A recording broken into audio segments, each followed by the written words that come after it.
I'm Ione Fitzpatrick, and I am the communications officer at the Bats in Churches project. You'll be hearing from another member of our team. I'll be kind of just behind the wings, doing sort of techie things and answering your questions. There's also Honor Gay, who is also on the Bats in Churches team, and she'll be doing things in the wings as well, keeping everything running smoothly. But without further ado, I will pass you on to Angela Bucksey, who's the clerk at Heydon, and she's going to take it on from here. Okay, thank you very much, Ione. So good evening, everyone, and again, thank you for joining us tonight for our online Bat evening. I am Angela. I am the clerk here at Holy Trinity Heydon in South Cambridgeshire, and I have a lot of fun doing that.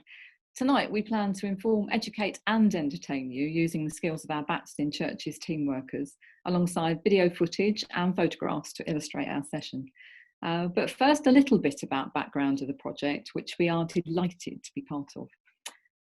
The Bats in Churches project is a unique cross-pollination between Natural England, the Church of England, the Bat Conservation Trust, the Churches Conservation Trust and Historic England. It was created to address the issues that bats can cause in churches whilst continuing to protect their roosts. The project is working with over 100 churches and will run for 5 years. It's now in its second year and was made possible by a grant from the National Lottery Heritage Fund. Bats are not newcomers to Holy Trinity. It's been a site of worship for many years, since the 12th century, and it's had a checkered history, and more of which we'll talk about later. It's seen rebuilds and modifications from the 14th to the 20th century, with another being planned as I speak. We think, but can't confirm, that the ancestors of our current bat pack have been on site during these changes and have simply adjusted to new forms of accommodation and environment over time. Our ambition on being accepted for the Bats in Projects project was to learn how we could live harmoniously with our winged residents whilst best preserving the fabric of our church.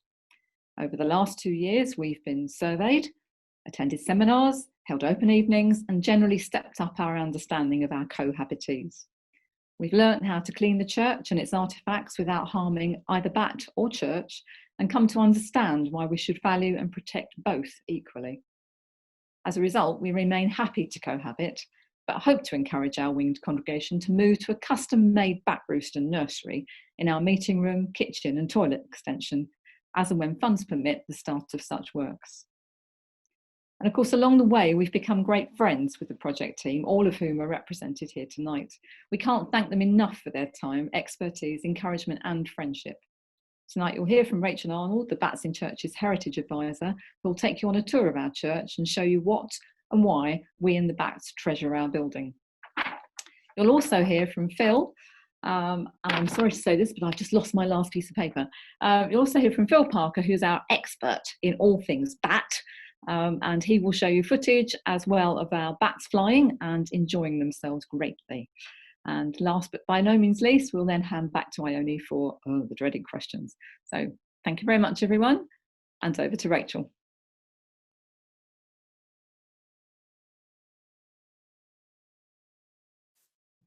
Hello, I hope everyone can hear me. Thank you so much, Angela. It's so nice to be here and to see all you wonderful people tuning in to hear about Heydon Church and its bats. I've been given 5 minutes to introduce Holy Trinity to you, and I have quite a lot to cram in. So I've done a bit of a here's one I made earlier sort of thing and filmed inside the church. It should be easier to see what I'm talking about and get a bit more of an impression of the building and its features. And to be honest, it gave me the world of good to have an excuse to go out and about again. Just a little heads up before I press play. I've got the volume up to full, but you may still need to adjust the volume at your end a bit. And also due to the quality of the connectivity, which it seems to be fine here and it seems to be going well, but it does vary. There may be a tiny bit of lag between audio and visual as it goes across the airwaves. So fingers crossed. Bear with it and hopefully it will go well. So I'm just going to try screen sharing now.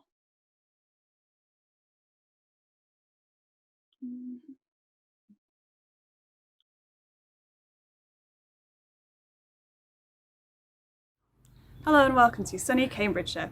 Today I'm at Holy Trinity Church in Heydon, part of the Bats in Churches project. My name is Rachel Arnold, and I'm here to tell you a little bit about the history of the church. Even to a casual visitor, Holy Trinity is unusual. Its red brick tower contrasts so strikingly with the rest of the church, which is made out of flint and stone, that it makes us wonder why. In October 1940, in the Second World War, the church was hit by a bomb dropped by a German plane. The bomb destroyed the tower, the north aisle, and the nave. It was a raid that was more likely to have focused on Cambridge City itself or the surrounding airfields like Duxford or Falmere. Happily, though, the church was rebuilt, and in July 1956 it was open again for services. The architect must have made a conscious choice to use brick instead of stone like the rest of the church, which would have made it match. It draws attention to the church's recent history and to the scars of its past. There's an inscription above the north door that highlights the event that happened. This is the inscription over the north door. It states that it was destroyed by Nazis in 1940. Again, a strong use of language which really does express the feeling of the time, although we might not use that exact wording now. Here we are inside Holy Trinity. Sadly, because of the bombing and earlier Victorian restorations, very little medieval fabric survives. But we do have this wonderful medieval stone octagonal font and some medieval glass fragments in the traceries at the top of the windows. I always find it really interesting to imagine the numbers of people that have used a church over the centuries. And even though this part of the church was rebuilt in the 1950s, this medieval font would have had so many babies christened in it over its hundreds of years of history, and it was a major part of people's lives. It is so lovely that it's still with us today.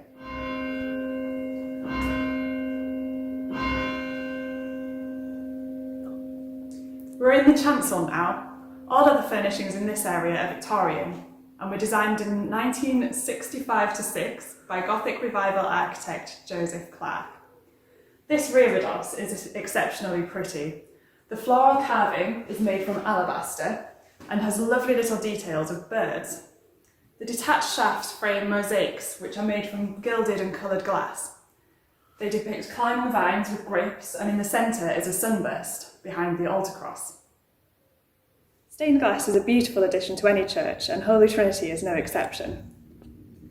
There are 3 stained glass windows in the chancel, and all of them are by Kemp. They depict biblical scenes and some saints.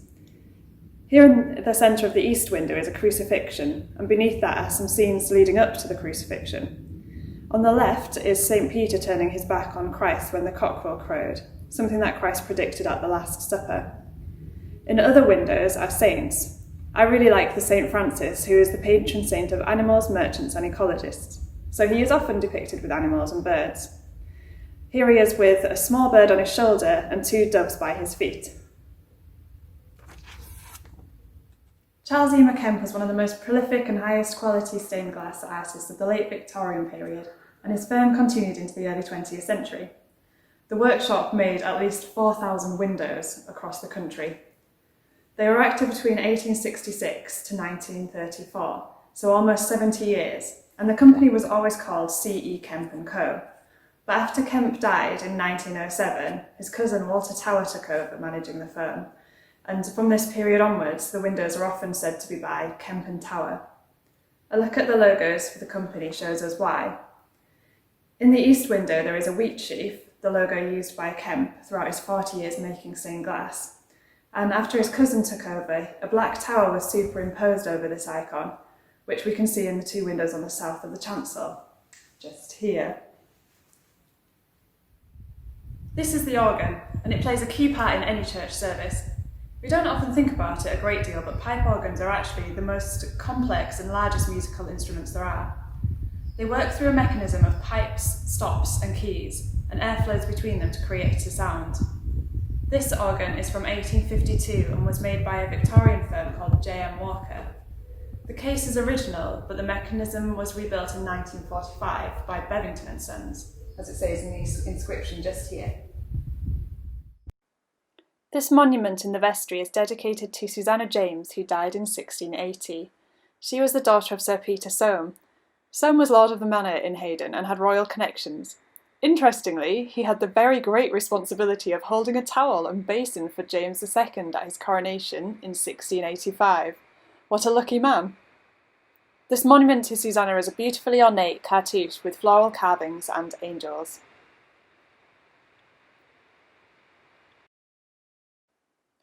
Most of the bench ends in this church are plain, but if you look carefully you will find this one that resembles a face. It reminds me of a green man, which are a common feature in medieval churches. There are lots of speculation around the symbolism of these green men, but it is possible that it has roots in pagan times as a symbol of rebirth and life. Masons or carvers might have put these in churches with the aim of improving their harvest. In some of the windows are these cute little painted birds. Each one of them is different, and there are quite a few to find. I love the ones that are ringing bells. And finally we have this war memorial and two flags standing proudly by the north door. It commemorates those from the area who died in the 2 World Wars. With so much to look at, it is easy to see why Heydon Church is a special place and very dear to locals' hearts. I hope that you're all inspired to have a look at your local church in more detail, and I'm sure you'll find something fascinating.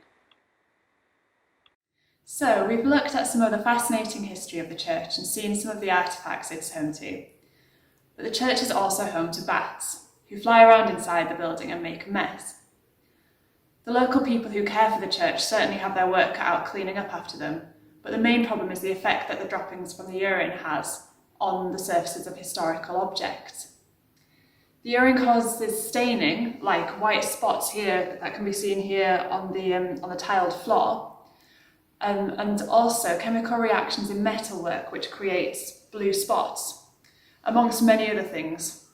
The church sees this impact everywhere, including on pews, altar cross, lectern, and everything else, which is obviously a real problem, but something that the Bats in Churches project is hoping to help with.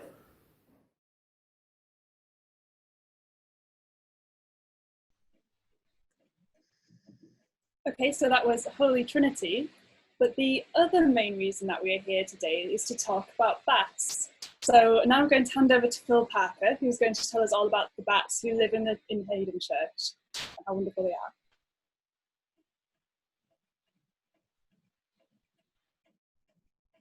Okay, thank you, Rachel. Can everybody see me all right? I presume you can. Right, I'll share my screen and we'll start.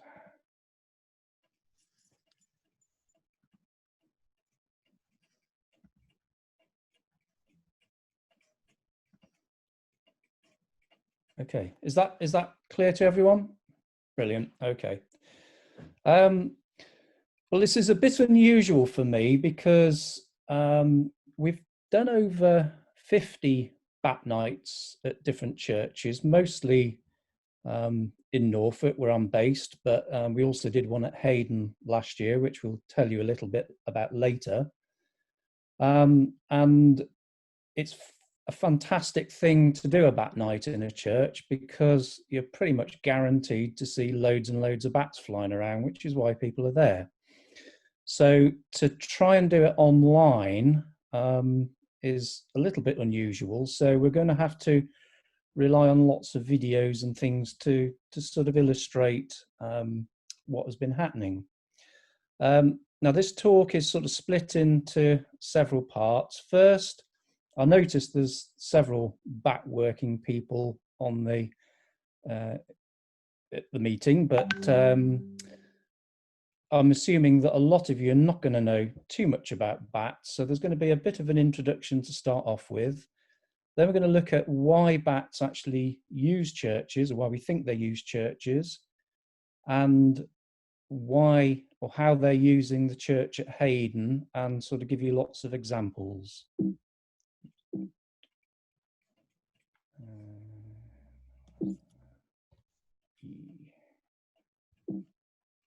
I'm having problems. Right, okay. It's currently thought there are about 1,400 species of bat in the world, and that's over 20% of all mammals. So bats comprise an incredibly important part of the mammal fauna. 500 species of plants are specifically pollinated by bats, And these include things that we're quite familiar with, and without bats, we wouldn't even find them in the shops. So things like bananas, mangoes,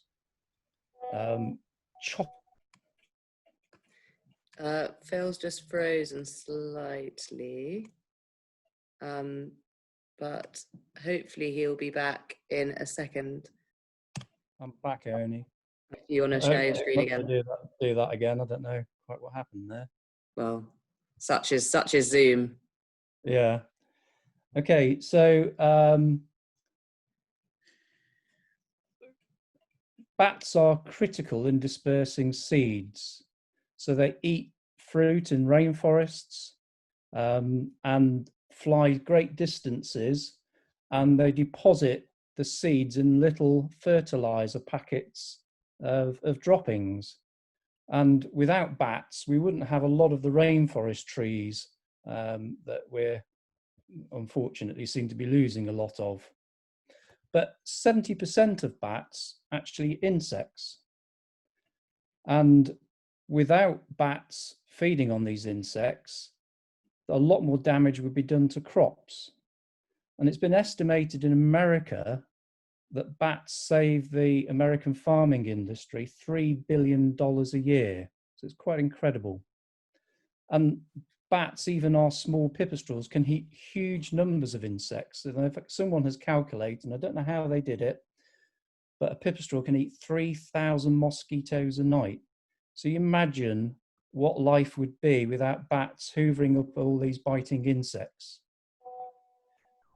But we also have some bats that eat other things. And this is a vampire bat. And we've got 3 species of vampire bat, and they all live in Central and South America. So you'd be very pleased, or Angela was very pleased to find out that we don't have vampire bats at Heydon Church. I think people would be worried then. And if you look at the picture of that vampire bat, you can see they don't have 2 giant big fangs that they'd leap on your neck and suck your blood. The way a vampire bat works is they just cut into the skin, and they have an anticoagulant in their saliva, and they're able to lap up the blood. So quite incredible. And bats also come in lots of different shapes and sizes. The smallest bat in the world is the Kitty's hognose bat, and that's the size, also known as the bumblebee bat, and it's the size of a bumblebee. But some of the bats, we've got the fruit bats, such as the golden crown fruit bat, have a wingspan of 2 meters. And if I was in front of you now, I'd be holding my arms out wide, because that's how big 2 meters is. So incredible size. Bats have pretty good eyesight. And one of the things I would normally ask is put your hand up if you think bats are blind. And quite a lot of people think bats are blind.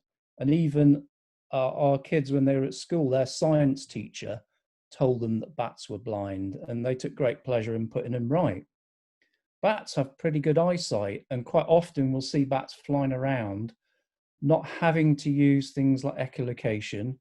They can see around even in fairly dark environments just using their eyes. But a bat's main way of finding its way around is using what we call echolocation. And this is where they send a series of ultrasonic pulses either out their mouth or out their nose, and they bounce off objects. And doing that, a bat can see around in complete darkness, but also find the food it's eating. So imagine trying to home in on something like a mosquito when it's completely dark. Now, we can't hear most ultrasound that bats put out, and therefore we need to use equipment to help us, and I'll show you some of that in a little bit. We use bat detectors. Bats have seasons as well. And when there's not enough food around for bats to be able to go, so I should have said all of the British bats are insect eating. We've got 17 species and they all eat insects. So when you get to the winter and there's not enough food around, bats will go into torpor, into hibernation. And they choose places that are cool, humid, and quite often they'll go underground.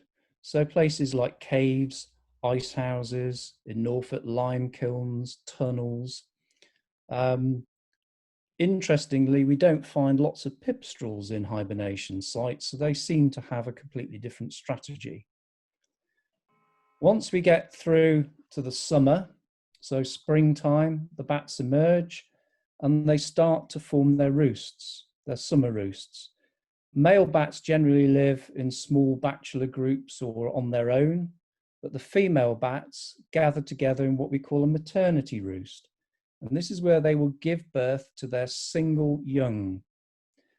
And the roosts normally form the end of, or during May, and they give birth at the beginning of June. And when the bats are born initially, the pups, the mums will actually carry them out with them. And quite often I've seen bats struggling to carry quite a large youngster. But once the youngsters get large enough, they're left in the roost together. So this is why you tend to get quite a lot of bats together, keeping themselves warm. Usually by the end of July, early August, the young are able to look after themselves, they're able to fly, able to feed, and the roosts start to break up. So once you get into September, a lot of bats will have left their summer roost sites, and they're now starting to mate for next year and starting to build up their fat reserves ready for the winter. So now just a little bit about bats in churches. We know, or Rachel's already shown us how important churches are as places of worship and within the physical and cultural landscape. But it's long been known that bats are associated with churches, with at least 11 species known to be using churches as roost all over the country. Now, back in 1997, the Bat Conservation Trust did a survey, and they estimated that 60% of medieval churches, that's pre-1600, had bat roosts present.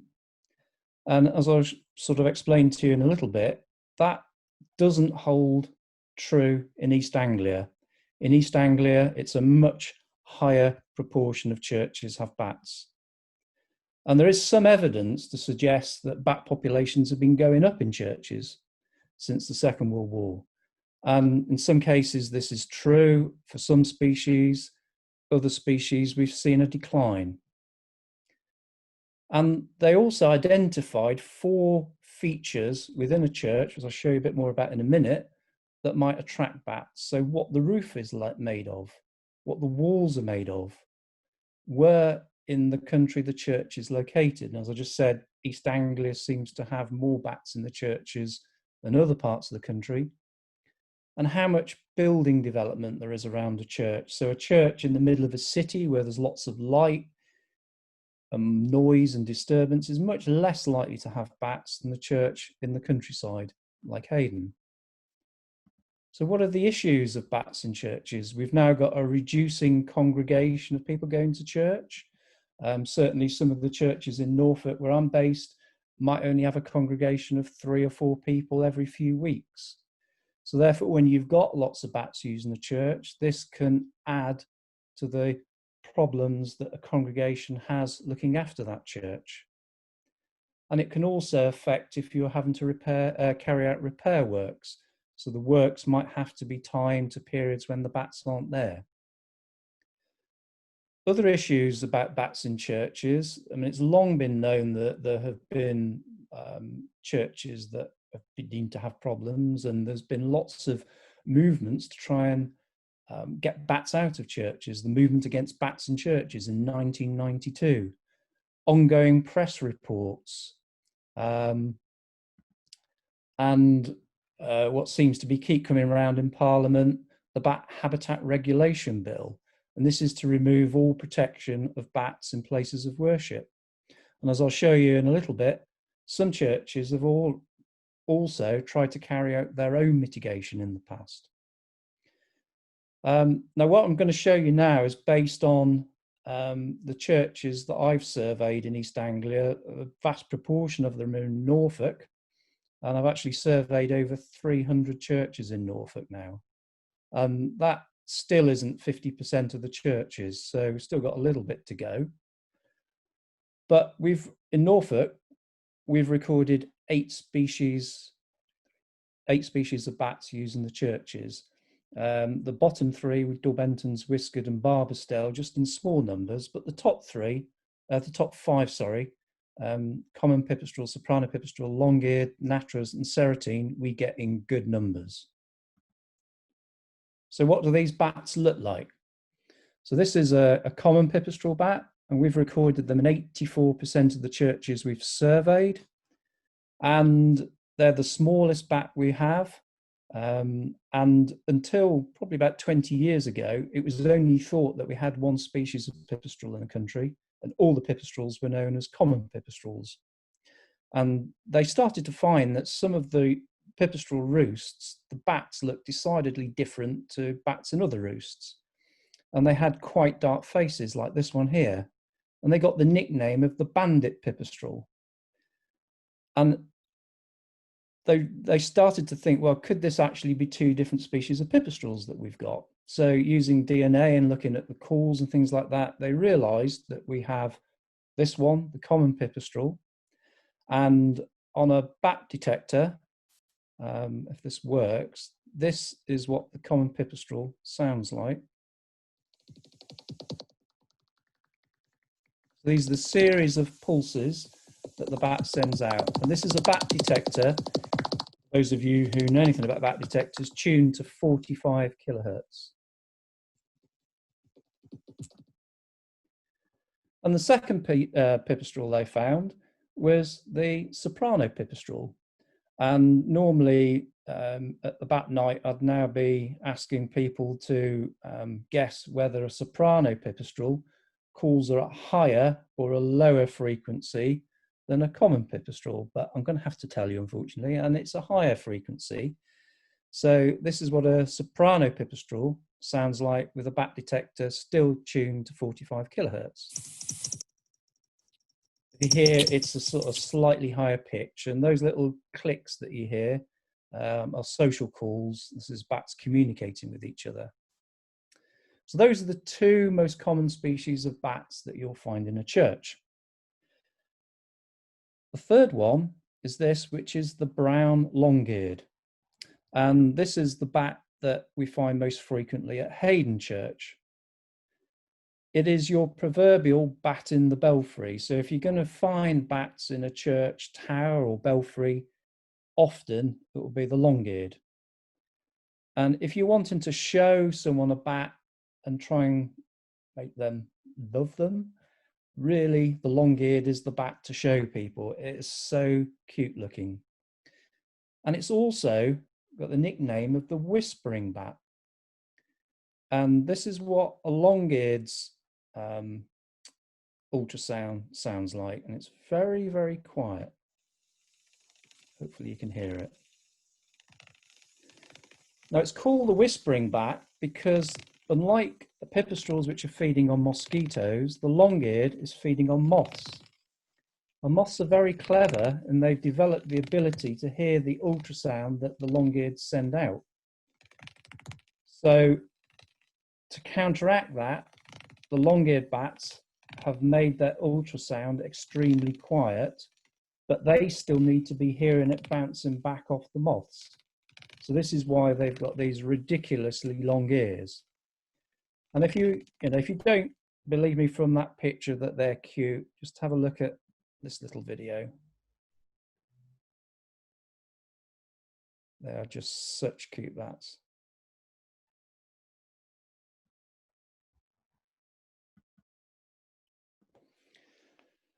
The species that often causes issues in a church in East Anglia is this one, and this is called the natras. So the pipistrelles are the smallest bats. The long-eared is a middle-sized bat, wingspan probably 25, 26 centimeters. And likewise the natras. Again, it's got quite long ears because it's feeding on moths. And the natras tends to form quite large roosts in churches in East Anglia, and they have the habit of spending a lot of time flying around the church, and sometimes it seems that they never ever go out. Their call is similar to the long-eared, but louder. So it sounds like a series of sort of marbles bouncing. Sometimes it's likened to burning stubble.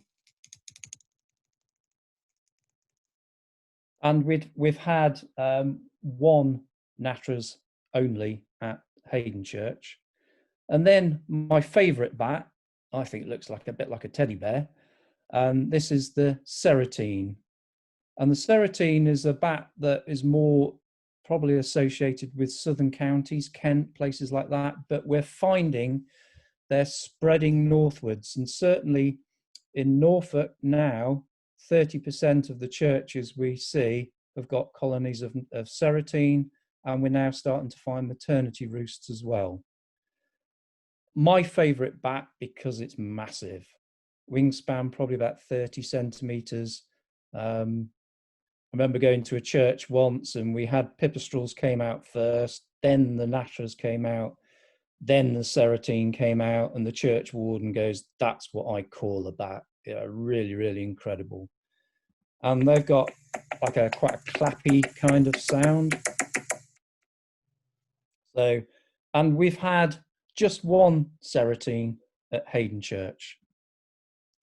So why do we think they're sort of using East Anglian churches so extensively? Could be down to loss of habitat.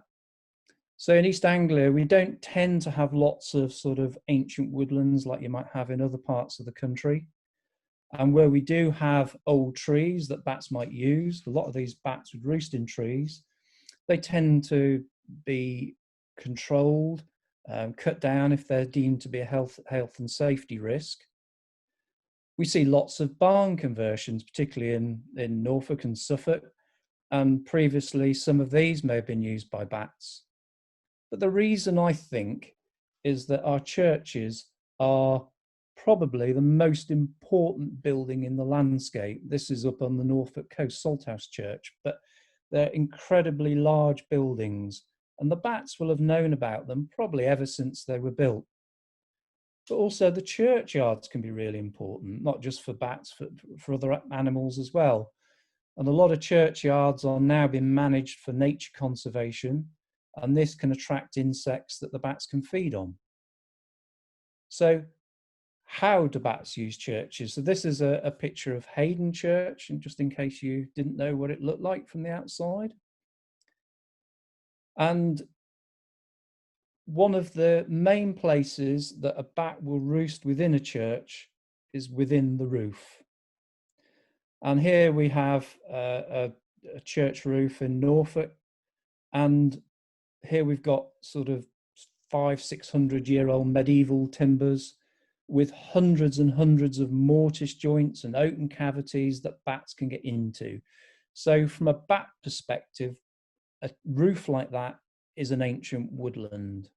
And this is another type of medieval roof. So lots and lots of places that bats can get into. They can roost on the wall tops. So often you'll get big gaps over the tops of the walls that you can't see from ground level. And behind wall posts, so these are the posts that are attached to the wall to support the main roof timbers. And over hundreds of years, those posts will have pulled away from the walls. You get gaps behind, and if you've got bats in the church, you will always see lots and lots of bat droppings around those posts, and the bats will get in behind them. Conversely, if you went into a church like this one, which has been heavily restored in Victorian times, it looks like there's not really anywhere for bats to roost. And often there you'll still have bats, but much less frequently. Sometimes you'll go into a church and you can't see the open side of the roof structure. This is a barrel vaulted roof here, and this will hide a roof void. So quite often you'll get bats roosting in these voids. And then you get bats roosting in really, really weird places. And this was a church we surveyed in Norfolk a few years ago, and we saw lots of droppings beneath these curtains. These curtains were actually over the door that you had to pull back and forwards every time you went in. And when we looked into the curtains, sure enough, there were bats roosting on the curtains. And every time there were 5 or 6 pipistrelles tucked into the folds of the curtain. I mentioned bats in the belfry. Belfries tend not to be very good places for bats. They're often windy and quite light, but occasionally you will get large roosts, and there was a large natterer's roost in this belfry, round tower, and they were roosting in the open mortise joint of the bell frame. And the interesting thing was here that the bells are rung every week. So people say, are bats disturbed by noise? Not in a situation like that. But you do often find bats in the silence chamber, and that is the room below the bell chamber. And often you'll have these walls are thick, they've got deep crevices, and they can be good for bats to hibernate in. So that's quite good. So how do bats get into a church? Most frequently, they're going to come in over a door. And on this church here, you can see lots and lots of bat droppings on the door. And on the right-hand side, you can see all the staining, which is the oil in the bat's fur where they've been clambering over the door. Sometimes bats will go in and out through missing window panes. And this is another one of the Bats in Churches project church. This is Thornham on the north coast of Norfolk. And there's a big population of soprano pipistrelles. And if you watch, they go out through that little diamond-shaped pane, top right-hand corner. Every night in the summer, about 250 bats queuing up to go out through that one little opening. Sometimes bats will roost externally under missing tiles and things like that. But how do the bats get in to the church at Heydon?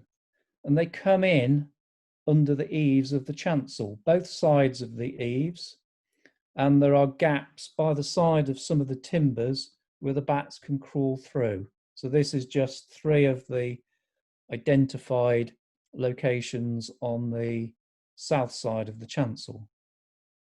We've also got bats roosting under tiles on the roof of the north transept. And this seems to be a purpose-made bat tile. I can't remember quite, Angela would know, when this transept was re-roofed, but it looks like someone has put in a purpose-built tile, and we've actually had pipistrelles going in and out of that tile, but no one knows who did it. Sometimes bats will roost in holes in walls. So not like the giant big hole on the right-hand side that actually had a little owl nesting in it, but like little pieces of missing flint that might lead to voids behind. And then sometimes you get really fantastic places they roost. We were doing a survey of this church. My daughter, who was helping, rang me on the radio one morning, and she said, "Dad, you've got to come and look at this." And we had bats going down into a grave. So real, just expect Batman to come out. So how do we know all this about bats? We carry out activity surveys. And the photograph top left was taken quite a few years ago now. And in those days, basically all we had available was a bat detector. And as it started to go dark, you couldn't see anything after that. So you probably miss half of the bats going out. These days now, it's all done with infrared cameras, thermal imaging cameras. Top right, bottom left are some of our volunteers helping with bat surveys. We try and make it as nice for them as we possibly can. Comfortable chairs, a big TV screen to watch. And then occasionally you even get non-human people coming out helping with the bat surveys, although they're not very good at counting bats. And using these bat surveys, we see really, really fantastic things happening. And this is a church where we had long-eareds, the same as the bats at Heydon, and they were roosting in the silence chamber. But we couldn't initially work out how they were getting in there. They didn't fly directly in. And it was only by surveying in the morning we found out that every evening or every night, 40 to 50 long-eared bats gained access to the silence chamber by climbing up the bell ropes. Absolutely incredible. So many churches actually embrace the fact they've got bats. And this is a guide to Tivenham Church in Norfolk, Bertie the Bat's Guide. And this is another church where they've got a stained glass window, lots and lots of wildlife on it, and they've got a bat in there. So embracing the fact. But some churches, and just see if you can work this out, but some churches actually do find a problem with their bats. And it's quite sad when you go into a church and the church is apologising for the fact that there are bats there.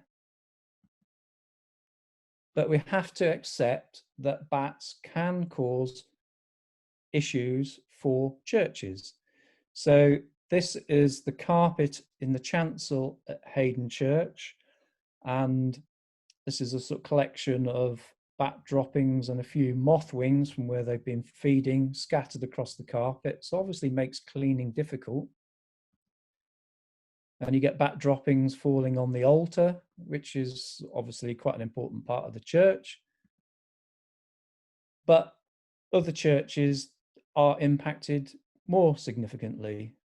This is a collection of droppings under a natterer's roost in a church.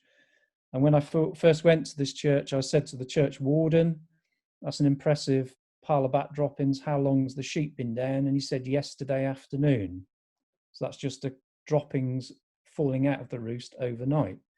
Now that particular church, as is Heydon, was cleaned on a regular basis, but when the amount of bat droppings becomes too much, churches may then stop cleaning, and you might end up with things like this. So this is a church where they probably only clean once every 2 or 3 months now, and you get massive accumulations of droppings such that they can't really use the church anymore.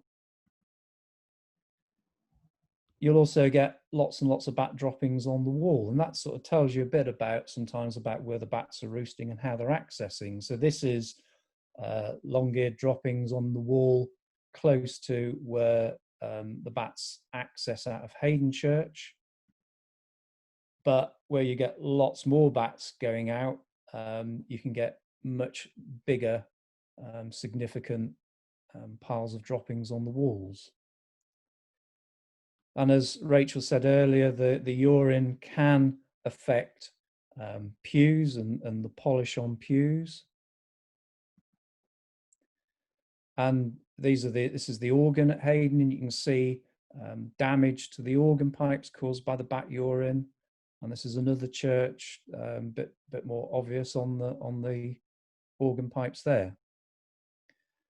Some churches have important medieval rood screens, and here you can see the urine at the base of the rood screen causing damage to the rood screen. And that can cause damage to tiles. These are the tiles at Heydon in the chancel. But where you get very large roosts over stone, it can act with some situations, it's actually dissolved the stone away. And many churches in East Anglia have got sort of really important wall paintings, and they can become damaged by bat droppings, and it becomes very difficult to get funding to maintain or even protect wall paintings if you've got bats in the church. So how have churches tried to resolve their own bat issues in the past? This was before the Bats and Churches project. We know, or some churches have sort of covered over important things. So on the top left, that was an important brass lectern that they covered over with a sheet. On the right-hand side, there was a roost of bats up in the timberwork. So this particular church decided they were going to put a plastic owl there to try and chase the bats away. And as you can see, with all the bat droppings over the owl, didn't really do an awful lot. Some churches we've been to recently, we've been finding these. These are bat scarers that you can actually purchase from America. And they are incredible, as you can probably hear on the thing, they're incredibly loud and really do your ears in. But we've also found even more dramatic ways of trying to remove bats. And we know of several churches in East Anglia where, and I'll hasten to add, Heydon has never done anything like this. Heydon has been absolutely perfect with their bats. But we know of churches where they've actually gassed the churches with cyanide to try and remove the bats in the past. And one particular church, every year, they had a bat whacking night. Unfortunately, these were things that went on in the dim and distant past, and we hope none of this happens now. And this is why it's so important that the Bats in Churches project are working with churches like Heydon to try and resolve the issues and come up with good solutions.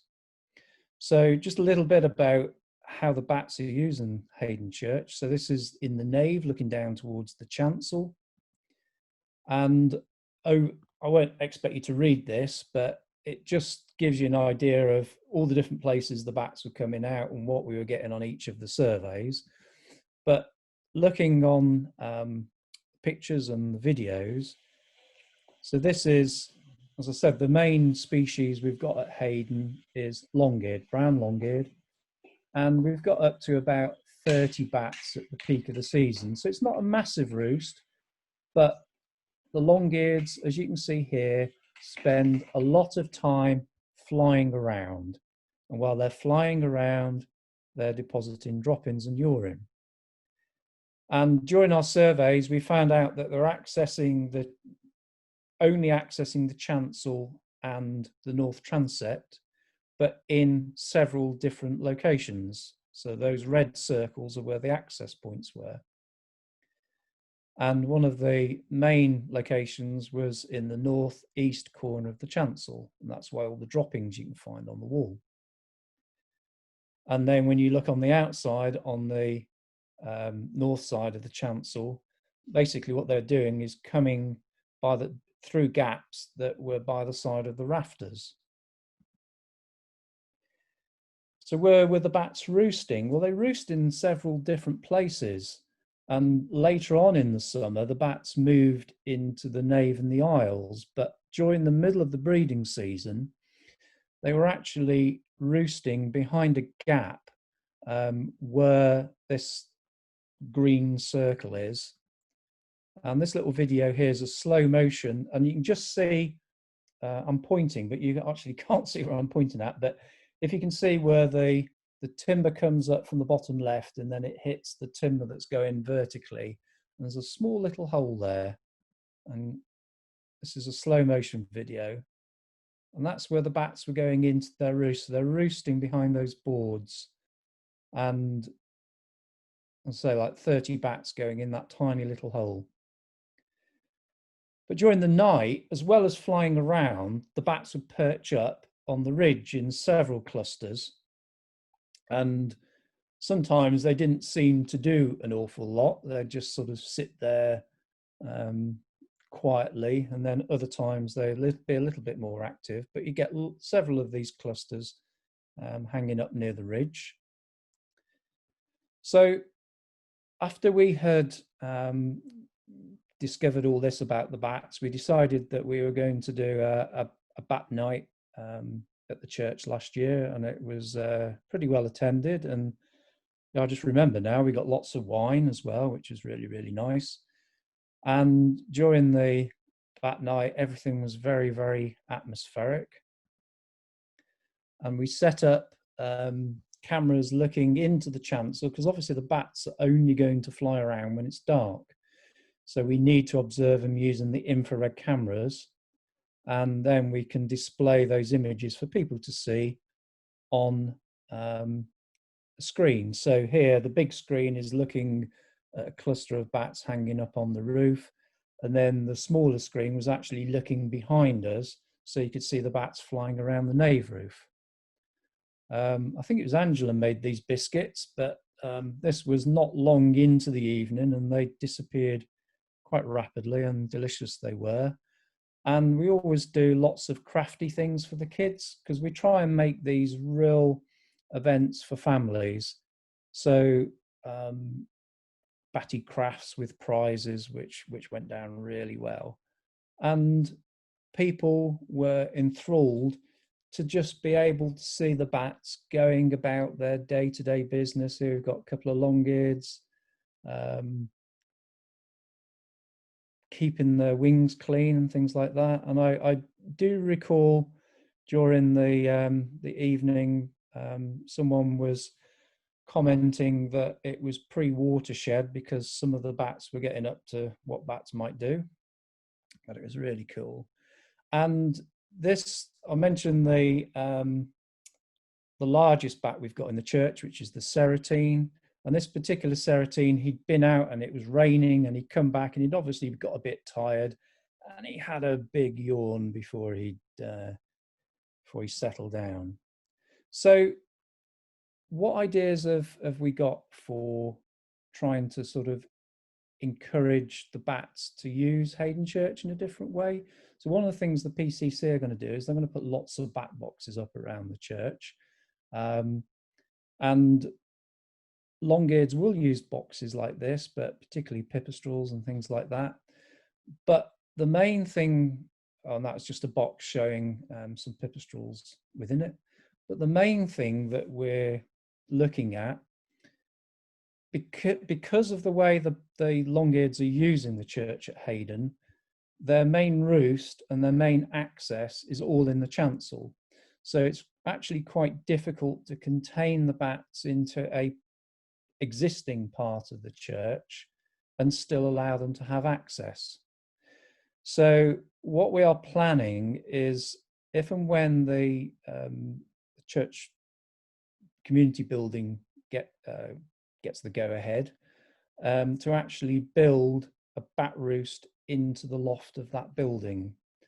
And it will take a little bit of encouragement to try and encourage the bats to use that space, but they do fly around there quite a bit at the moment, and it'll have access and things like that. But it's a sort of plan for the sort of medium term, because I don't think this will happen before the Bats in Churches project finishes. And we've also given the church lots of advice on how to clean and how to protect the things they've got from the bat droppings at the moment. And I think that is it. Thank you so much, Phil. That was really interesting. If you want to just go ahead and stop sharing your screen, and then we can see. Yeah, great. So we have got a bit of time for questions. There were a couple in the chat, so I might just start with those. And then I'll start, or maybe we'll do one of those, and then we can put it to the floor. We had a nice question from Bonnie. Here we go, Bonnie Wang, who said, "Do you know?" So this is for Phil. Sorry. Do you know anything about other abandoned buildings? For example, post-industrial buildings. Do they tend to have roosts? And when those buildings, like perhaps old pubs as well, have been renovated, do they have to go through a survey? And if there are roosts, what happens to them? Okay, so if you went back maybe 20 years ago, it was probably fairly unusual that a local planning authority would ask for a bat survey as part of any development. And as planning guidance has changed and biodiversity and conservation has become more important, now it would be fairly unusual for anybody to be allowed to convert a building, I'll caveat this in a minute, without having to do a bat survey. So pretty much now anything that needs planning permission, they would ask for a bat survey. Now the caveat is that, and that would include sort of pretty much every kind of building. The caveat is that there are now planned big changes to the planning guidance. So you're going to be able to stick an extra story on your house without having to apply for planning permission. There's lots of conversion of buildings into dwellings, office, in a town offices and things like that, that they're now going to give you automatic planning permission. Now, whether bat surveys will still be required as part of that, we just don't know at the moment. So I think big changes are in the offing. But certainly over the last few years, it's become the planning authorities have sort of been much more on top of it, and it'd be unusual for anything to sort of squeeze through without bats being considered these days. Thanks, Phil. Bonnie, I hope that answered your question. I'll just ask one for Rachel now that also comes from the chat. I've heard that bat damage to church furnishings is surface level mostly. Is this true, or does it go deeper and destroy irreversibly the objects? Yeah, really good question. Very interesting. I suppose the short answer is it's mostly on the surface, but with it being a sort of a recent phenomenon, a recent cause of damage, so more or less since the laws came in, that's when the staining and the damage has been getting worse and worse. So over the last few decades or so, it's kind of hard to say for definite because there's a lot more scientific research that could be done about it. But the damage is on the surface, the staining is on the surface, and unlike something like damp or rot, it doesn't destroy the internals of the object, like it's not about to fall to pieces, so we still have it. And in some cases, the droppings and staining can be improved. So, for example, you might be able to put a bit of like stained wax on some woodwork, for example. But it, like the brass work that I showed you earlier, that's a lot more difficult to fix, and it can be irreversible in some cases. So it's a bit of I suppose a serious issue, but could be worse. And also we're encouraging more research and trying more techniques as part of this project as well. So we're getting in touch with conservation professionals and also universities who have conservation departments that would be willing to participate in research. Thank you. That answers the question. Yes, definitely.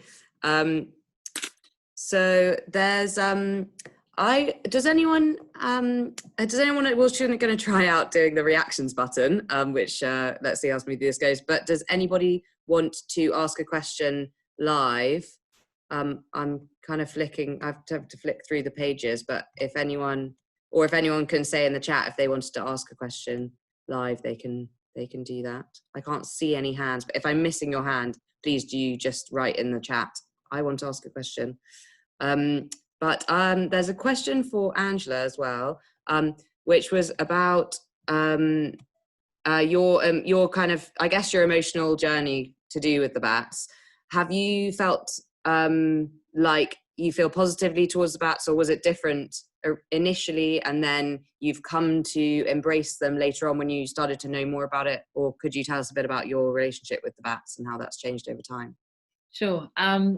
To put a bit of context to it, as a working wife, I used to manage buildings for county councils and develop school buildings amongst other things. So my relationship with bats at that point was kind of like, bats. Sorry, Phil. But then I got involved with Heydon, and we have a very mixed group of people, luckily, because that's the way it should be, on our committee. Some are definitely pro-bat, and some are bat, and some are bat. So by working with the project team, what we've managed to do is turn that round into, actually, these need our help. So not only does the church need some help in looking after its fabric and condition in a slightly better way, actually, so do the bats. There aren't hundreds of bats in Heydon Church. There's a nice little community. They're probably about the same numbers as we've got congregation. So that's not bad. Actually, I think on the whole, we are quite accepting of having our bats. Our cleaning team, and I join in with that, would probably like to use some of the techniques that Rachel's come up with to get a better finish to some of our fabrics, but also all the stuff you've done about helping us to get the right plastics to cover our brassware with and things like that have been really useful to us. So we're learning, but we are in a much better place now than we were. We don't have anybody desperate to get rid of our co-residents anymore. That's very good to hear. I'm sure lots of people will be delighted to hear that. It is possible to change people's minds about bats, and there is a place of peaceful coexistence in churches, because of course a conflict can arise when animals and people are sharing space, which is so common now all over the world in different habitats and human settlements as well. So there's a couple of questions coming in the chat with regards to attracting bats. And so there's a question which we could probably ask them kind of at the same time. I would say this is probably for Phil. So there's a question from Christian saying, is there anything we can do out in the garden to help bats? And another question from Tracy, which says, what measures can we put in place to attract more bat activity? So how to make yourself a bat magnet, really, I guess. Yeah. Question. So probably the two easiest, well, several things you can do, but probably the easiest thing is to make some bat boxes and put them up on trees or on the building.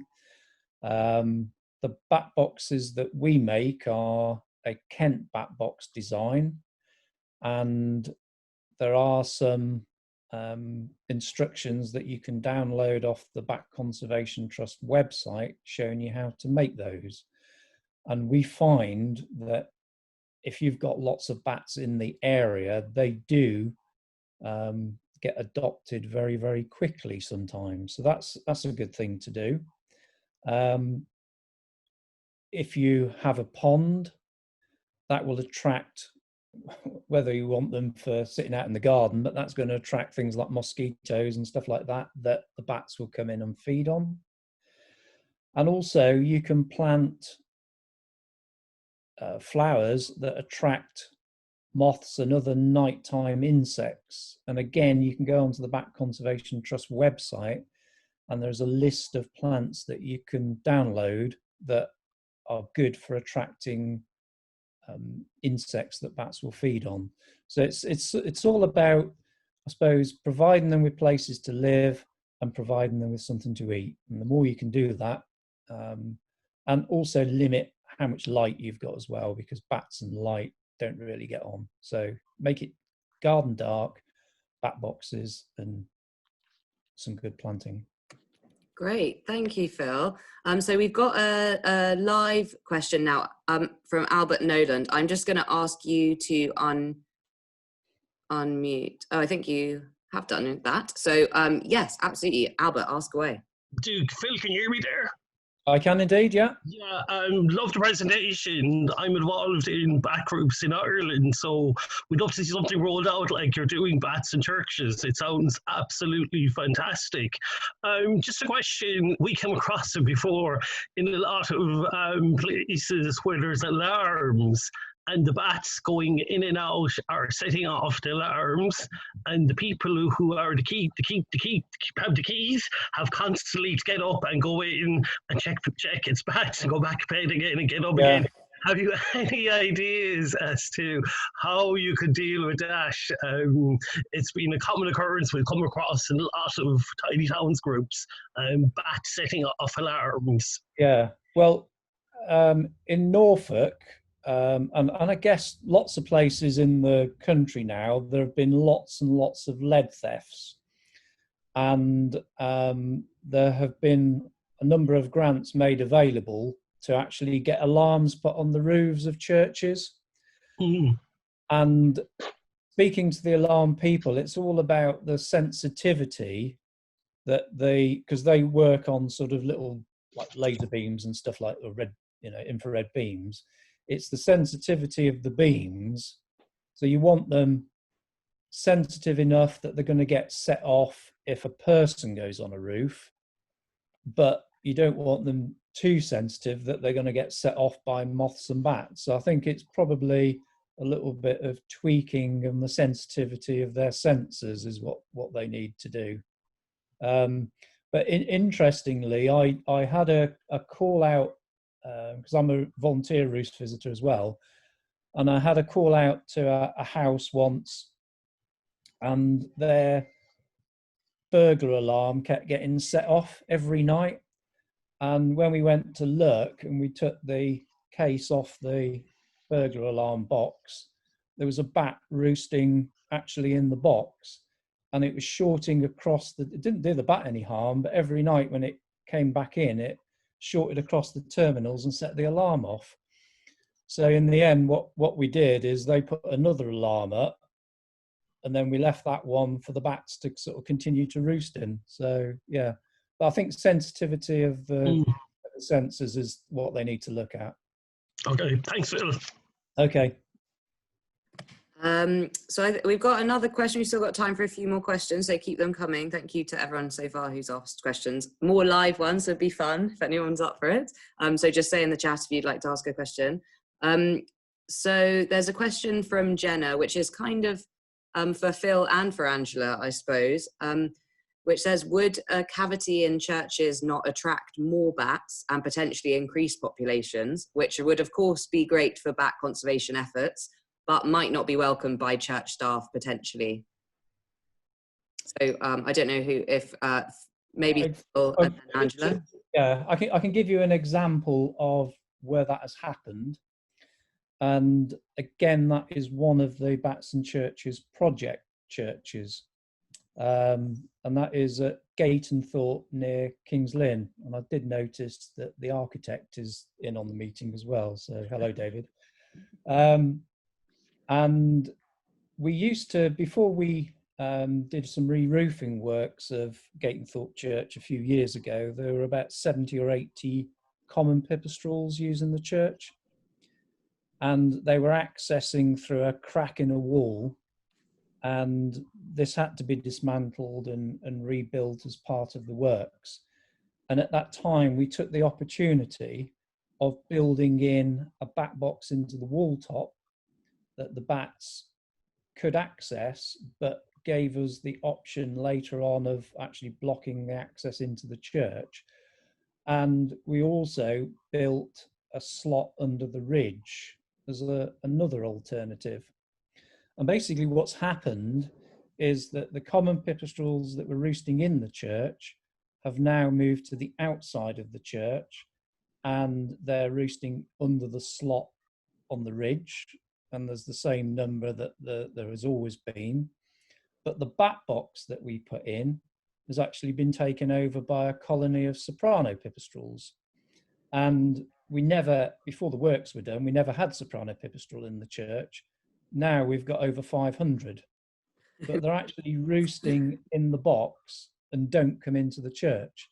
So as part of the Bats and Churches project, we're going to sort of extend that box and then block off. So all we ever get in the church now is just the odd bat. So we're going to block off access into the church completely for them. So we'd actually already done the mitigation, and this is often a good time to think about putting in mitigation, as we're doing at Heydon, when you've actually got building works taking place, because one of the big expenses is putting scaffolding up. So if you can build in bat features into roof works and things that would never give the bats access to the inside of the church, bats can benefit. And ultimately, if the church has got a large bat population, it might give you other, sort of mitigation options for later down the road. And interestingly, Gayton Church now has the second largest church bat roost in Norfolk, and they are keen to increase the number of bats they have because they would like to be the largest bat roost in a church in Norfolk. So we've now got a bit of competition going on, which is quite nice.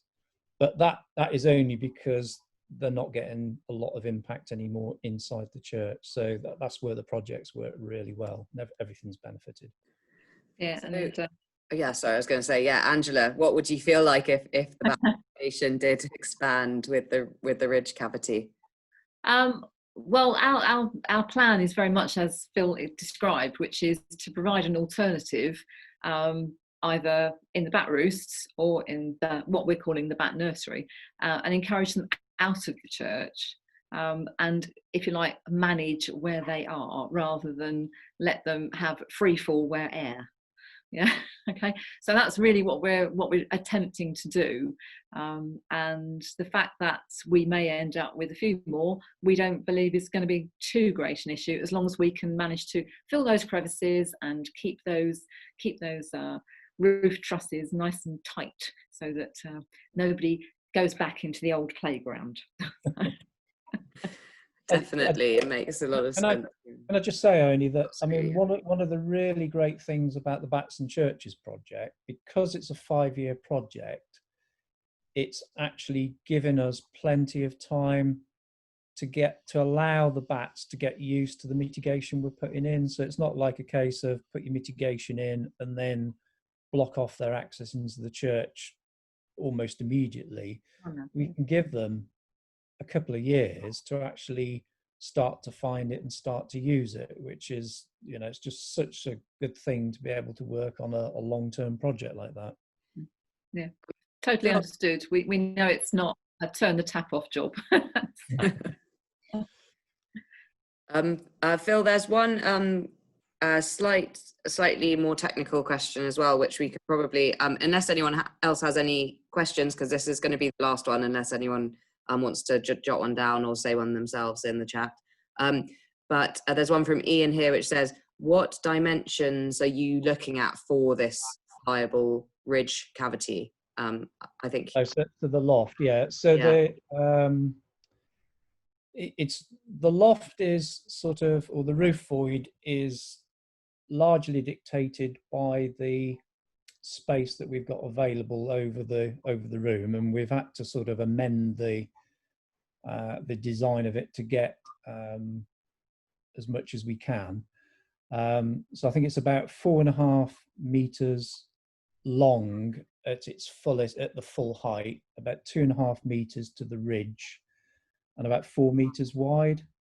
And whilst that is slightly smaller than the guidelines suggest for a long-eared roost, I've had them using roosts much smaller than that in the past, and it's all about getting the orientation right, getting the heat right, and giving them places to actually roost within that void. So size, you know, you need to make it as big as you can, but size isn't sort of everything, really. Thanks, Phil. That was great. So I think it's pretty much goodbye from us. The only thing I would say is that if you do have time, you'll see that there's a link to the feedback form in the chat, which I will post again now. I mean, I've put it, oh no, I've just sent it to one person. So Chris, now you definitely have to do it. Okay, to everybody. Here you go. So that's in the chat. If anyone wants to click on that before they end, otherwise they won't be able to see the chat. That should come up in your browser. But apart from that, we will send round a link to watch again. And that will be available on the Bats in Churches website. If you go to events, virtual bat nights, you'll be able to find that link as well, which will be YouTube and should be up next week if you want to watch again or you wanted to refer back. I know some people had mentioned that they wanted to refer back to some of Phil's slides. So I was just going to say as well, if anybody wanted to get in touch with me about anything specifically, I'm quite happy to, you know, for you to give me my email address or anything like that. So. Fantastic, thank you. Yeah, and you can always write an email to batsinchurchespartnership@gmail.com if you have any questions, and we'd be more than happy to give you advice on your churches or any bat questions you have, or at least point you in the direction of the right professional, because we've got a big network of professionals now as part of the Bats in Churches project. So yeah, it's goodbye from me, and thank you to our speakers and to everyone who joined. Bye everybody. Bye-bye. Bye.